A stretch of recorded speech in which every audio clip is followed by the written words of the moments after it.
असलामुअलैकुम everyone, welcome back to my YouTube channel. तो कैसे हैं आप सब? आई होप कि आप सब ठीक होंगे, अल्लाह की पनाह में होंगे। तो आज की वीडियो उन बहनों के लिए है जो जॉइंट फैमिली में रहती हैं और रोज़ किसी ना किसी बात पर ताना, जलन या बेइज्जती सहती है। कई बार जेठानी या देवरानी बात बात पर नीचा दिखाती है, लोगों के सामने मजाक बनाती है और फिर कह देती है मैं तो ऐसे ही बोलती हूँ। ऐसे ही में बहू का दिल भी दुखता है और घर का माहौल भी ख़राब होता है। तो आज मैं आपको लड़ाई नहीं, समझदारी सिखाऊंगी ताकि आपका सुकून भी बचे और आपकी इज्जत भी। तो सबसे पहले ये समझिए कि हर बात का जवाब देना ज़रूरी बिल्कुल भी नहीं होता। टॉक्सिक इंसान अक्सर आपको उकसाता है ताकि आप गुस्सा करें और फिर वही आपको गलत साबित करे। इसलिए सबसे पहला काम चुप रहना है।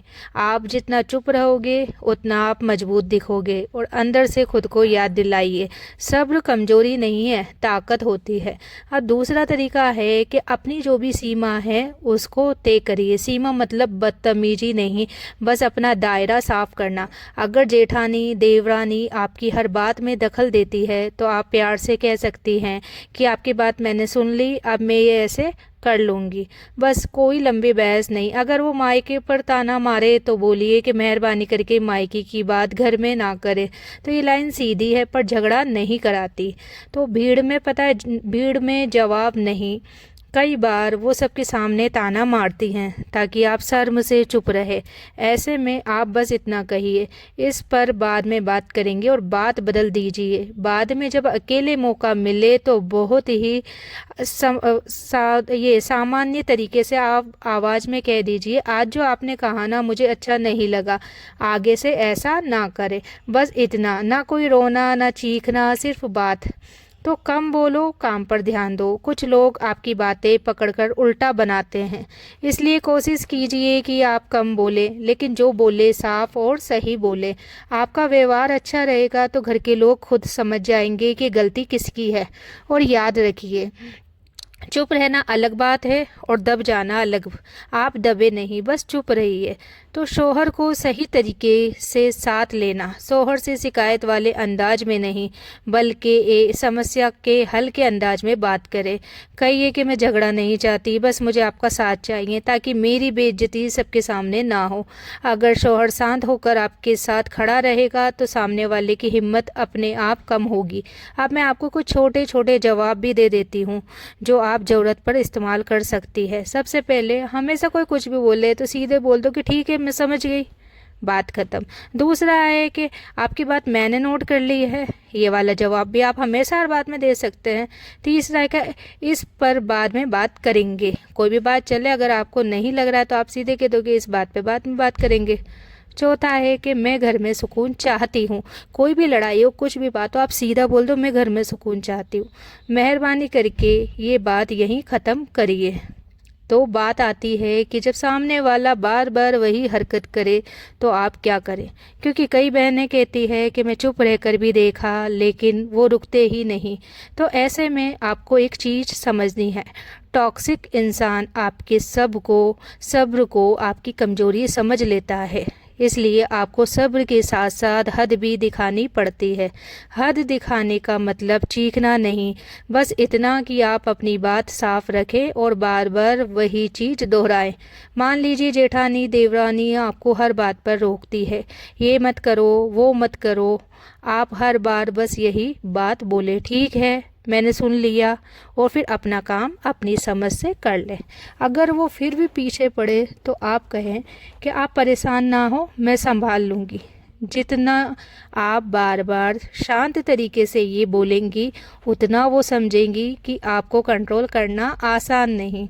तब एक बहुत ज़रूरी बात, कभी कभी टॉक्सिक लोग आपको अकेले में नहीं बल्कि सबके सामने निशाना बनाते हैं। जैसे ही मेहमान या घर के बड़े बैठे हों वही ताना शुरू, ताकि आपकी इज्जत कम हो। ऐसे समय में आपको जवाब बहुत छोटा होना चाहिए, क्योंकि लंबी बात से वही ड्रामा बनेगा। आप बस इतना कहें कि अभी मेहमान हैं, बाद में बात कर लेंगे, और मुस्कुराकर पानी चाय या आपका जो भी काम है उसमें लग जाइए। तो ये तरीका आपकी इज्जत भी बचाता है और घर का सुकून भी। अब बात करते हैं कन्फ्यूजन की। कई बार बहू सोचती है शायद गलती मेरी ही है, क्योंकि सामने वाला आपको बार बार गिल्ट फील कराता है।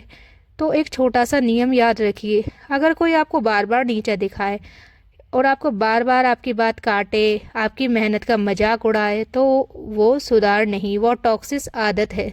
सुधार वो होता है जो प्यार और अदब से किया जाए, और जो बात इज्जत तोड़ दे वो सुधार नहीं होती। अब मैं आपको 3 स्मार्ट तरीके बताती हूँ जो बहुत काम आते हैं। सबसे पहला, सुबह नियत कर ले। सुबह उठते ही 10 सेकंड बोलिए, आज मैं बहस नहीं करूँगी, मैं चुप रहूँगी, मैं अपने काम और अपनी इज्जत पर ध्यान दूँगी। ये छोटी सी नियत दिन भर आपको कंट्रोल में रखती है। दूसरा है कि बातचीत कम, रिकॉर्ड ज़्यादा। मतलब आप ज़्यादा सफाई ना दें, बस अपनी बात एक बार कहें। बार बार अपनी सफाई देने से सामने वाला और पकड़ता है, इसलिए कम शब्दों में आपकी ताकत है। तीसरा है कि अपनी खुशी का छोटा सा हिस्सा दिन में 15 मिनट सिर्फ अपना, जैसे चाय, ये जैसे नमाज पढ़ना, मोबाइल पर कुछ अच्छा सा, कुछ भी आप अच्छी चीज़ सीख सकते हो, या बच्चों के साथ बैठना, क्योंकि टॉक्सिस माहौल में दिमाग थक जाता है और थका हुआ दिमाग जल्दी गुस्सा करता है, और गुस्सा ही वो चाहते हैं लोग। तो अब शोहर की बात पर फिर से, अगर शोहर कहे छोड़ो जाने दो, तो आप हल्के तरीके से कहें, मैं छोड़ देती हूँ, लेकिन बार बार मेरी बेइज्जती हो ये सही नहीं, तो मुझे आपका सपोर्ट चाहिए, बस इतना कि आप मेरी बात सुन ले। यहाँ आप शोहर को दुश्मन नहीं बना रहे, बल्कि उसे अपना साथी बना रहे हैं। यही सही तरीका है। अब कुछ और लाइनें जो आप इस्तेमाल कर सकते हैं। तो सीधा सा आप अपनी जेठानी से कह सकते कि इस टोन में बात मत कीजिए, अच्छा नहीं लगता मुझे, मेहरबानी करके मेरी पर्सनल बातों में ना आए, मैं झगड़ा नहीं चाहती, लेकिन मैं अपना अपमान भी नहीं चाहती। तो जो बात सीधी है बोलिए, इशारों में नहीं। फितना बढ़ाने से अच्छा है बात ख़त्म करे। और हाँ, अगर कभी वो आप पर झूठा इल्ज़ाम लगाए तो घबराए नहीं, बस शांत होकर बोलिए, आपको जो गलत फहमी हुई है उसे सही कर लेते हैं, मैं ऐसा नहीं करती, फिर बात वही रोक दीजिए। तो ज़्यादा बहस नहीं। अंत में आपसे एक बात दिल से कहूँगी, आप अच्छी बहू बनने के चक्कर में खुद को ख़त्म मत करिए। अच्छी बहू वो नहीं जो सब सहती रहे, अच्छी बहू वो है जो अदब से घर भी संभाले और अपनी इज्जत भी बचाए। और याद रखें, जब आप चुप होकर अपनी हद बनाती हैं तो लोग आपको हल्के में लेना बंद कर देते हैं।